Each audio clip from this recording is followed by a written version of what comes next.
కాకినాడ రామారావుపేటలోని శంకరమఠంలో ఆషాఢ మాసాన్ని పురస్కరించుకుని గాయత్రి అమ్మవారికి శాకంబరి అలంకరణ నిర్వహించారు. ప్రజలంతా సుభిక్షంగా ఉండాలని ప్రతి ఏటా ఆషాఢ మాసంలో గాయత్రి అమ్మవారికి శాకంబరి అలంకరణ చేస్తున్నట్లు శంకరమఠం సభ్యులు తెలిపారు. కాకినాడ రామారావుపేటలోని శంకరమఠంలో ఆషాఢ మాసాన్ని పురస్కరించుకుని గాయత్రి అమ్మవారికి శాకంబరి అలంకరణ నిర్వహించారు. ఈ సందర్భంగా అమ్మవారిని వివిధ రకాల కాయగూరలు, పండ్లు, ఆకుకూరలతో విశేషంగా అలంకరించారు.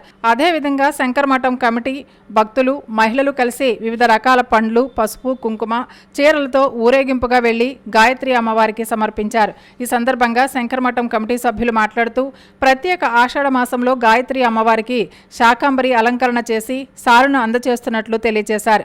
ఈ కార్యక్రమంలో శంకరమఠం కమిటీ, భక్తులు, మహిళలు పాల్గొన్నారు.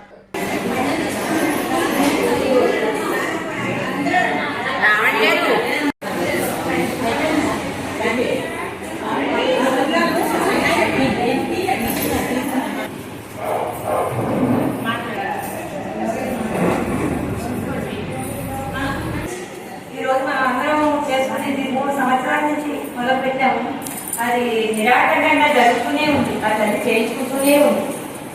శాకంబరి అవతారం అనేటువంటి చాలా ముఖ్యమైనది.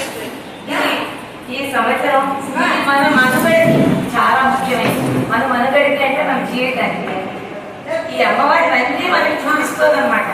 కాయగూరల గురించి అయితే, ఈ పళ్ళు అయితే, మన యొక్క ధర్మసాధన, మన జీవితానికి ధర్మసాధన ఎలా ఉంటుంది అనేటువంటి ఈ ఆషాఢ మాసంలో అమ్మవారు చూపిస్తుంది. ఈ కాయగూరలు శాకంబరి అవతారాన్ని అందుకే అందిస్తున్నారేమో అనిపిస్తుంది. ఆవిడ అన్ని అవతారాలే ఈ శాకంబరిగా ఈ ఆషాఢ మాసంలో ఈ చెట్టు చికిత్సి పువ్వులు పీయడం, ఈ ఎండంతా పోయి అలసిపోయి అందరూ తెల్లారేసరికి నిద్ర లేకుండా హాయిగా పడుతున్నారు చల్లదనాన్ని. ఎందుకు ఈ ఆషాఢ మాసం ఈ శాకంబరి అవతారంలో అంత గొప్పతనం ఉంది. ఆవిడ పూయించే ప్రతి పువ్వుకి, ప్రతి కాయకి మగ్గు వచ్చేది. ఇప్పుడు అవన్నీ కాపాడేది శాకంబరి.